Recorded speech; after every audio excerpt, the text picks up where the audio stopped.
Daddy's home.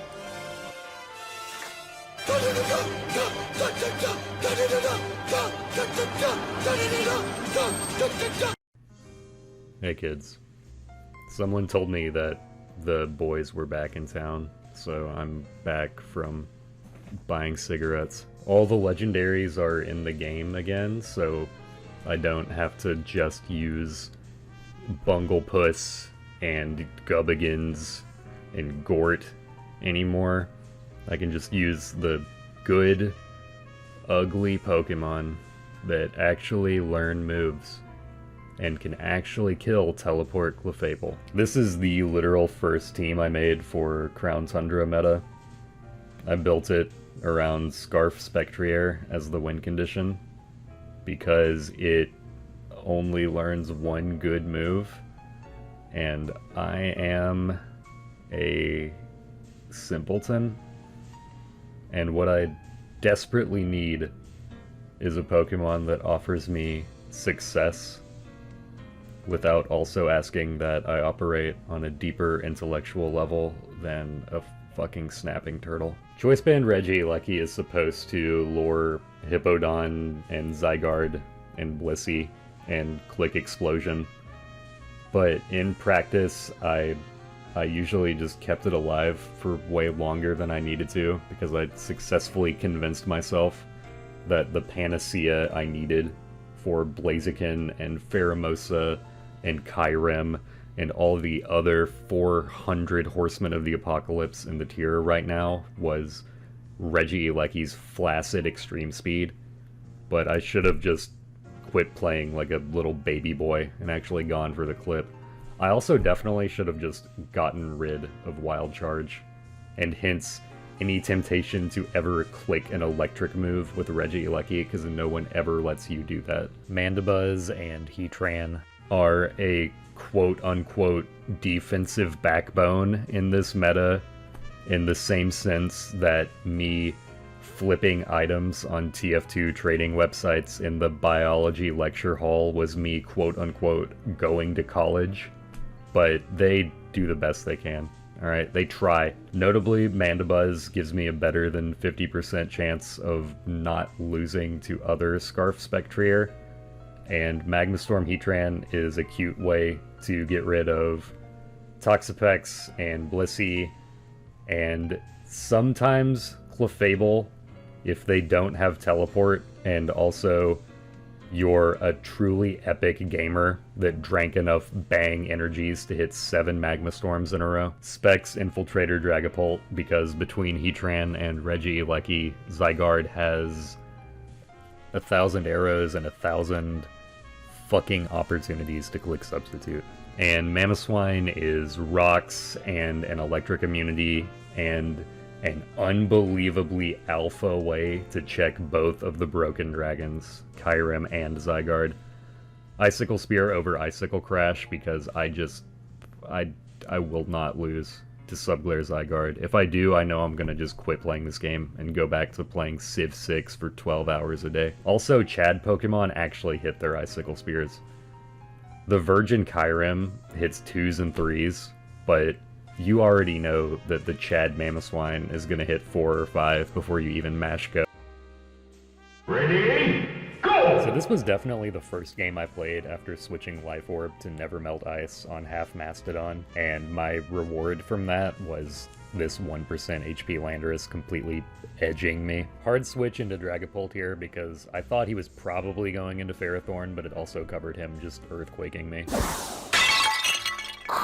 This guy's a gamer. I repeat, we've got a gamer. Please send reinforcements.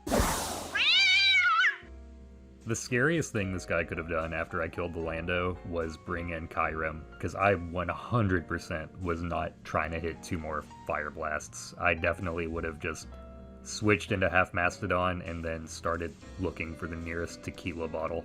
This is sort of the only thing that I know I can defog against, assuming that it's choice locked, and I need to have a clear field as insurance against the Kyurem.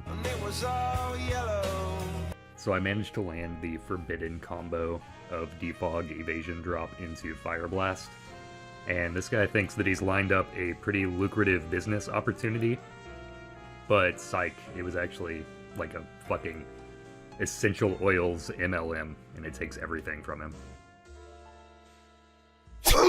I'm assuming that his decision to U-turn with Pheromosa here instead of just bringing out Tapu Lele and killing me was influenced by him thinking I had Focus Sash instead of Nevermelt Ice. And the fact that he didn't Moonblast my Mandibuzz earlier leads me to believe that he's probably choice locked into Moonblast instead of Psychic, so I can click Shadow Ball with confidence here, whereas otherwise I still would have clicked Shadow Ball, but it would have been with trepidation, and like my hands would have been really sweaty, so maybe I would have missed the Shadow Ball button and accidentally clicked the button that like sent this guy pictures of both sides of my credit card or something. Ready, go! So this lead was so terrible that it accidentally worked out, because I'm pretty sure he expected me to lead with Heatran, which was the actual correct decision. I 10,000% thought that he was just going to click U-turn, and like I was kinda right. He did switch out. I don't know why he didn't use a U-turn. Maybe there was like a gross bug on his mouse. He got scared. I would have been pretty scared too. I'm still not sure if this Regieleki set is actually good, but I do know that it's super, super fucking funny. It's so Chad, and it kind of benefits from there being no hidden power ice anymore, because everyone has like grown complacent, and then they just lose 3/4 of their Zygarde's health in one turn and start playing super fucking tilted. Dual screens teams are incredibly powerful right now because of how much degeneracy you have at your disposal, but Alolan Ninetales is definitely the least annoying screen setter for this team to deal with, considering how well Substitute Taunt Heatran takes advantage of its like complete inability to generate momentum. I taunted the Ditto because I definitely thought that he would just bring in Kyurem instead of breaking my Substitute, and here's where I realized that I forgot to redeem my double Scorching Sands burn chance code that came with my drum of flavor blasted pork rinds. So I'm gonna have to open my third eye real quick. The first switch into Mamoswine was with every intention of just sacking it to leave the Kyurem at low HP with no substitute, but as soon as I brought it out, I realized how much I very need it to not lose to Regieleki or Magearna. So my switch shuffle does end up with me getting Dragapult in pretty much for free, because this guy wasn't prepared for the desperate actions of someone with a 3-second attention span. Quickly celebrate this victory with the worst Draco Meteor of my fucking career. You didn't say the magic word. Please! God damn it! Hey guys, today we're gonna find out if I can beat Pokemon Showdown using only Taunt. But first remember to like, comment, and send me a copy of your long-form birth certificate. I definitely would have survived a Scorching Sands from this, and I could have just like hit it one more time to bring it in range for Spectrier to kill it, and then for it to start killing everything else, but I just want as much insurance against getting owned by this Magearna as I possibly can, because like who the fuck knows what it's gonna do.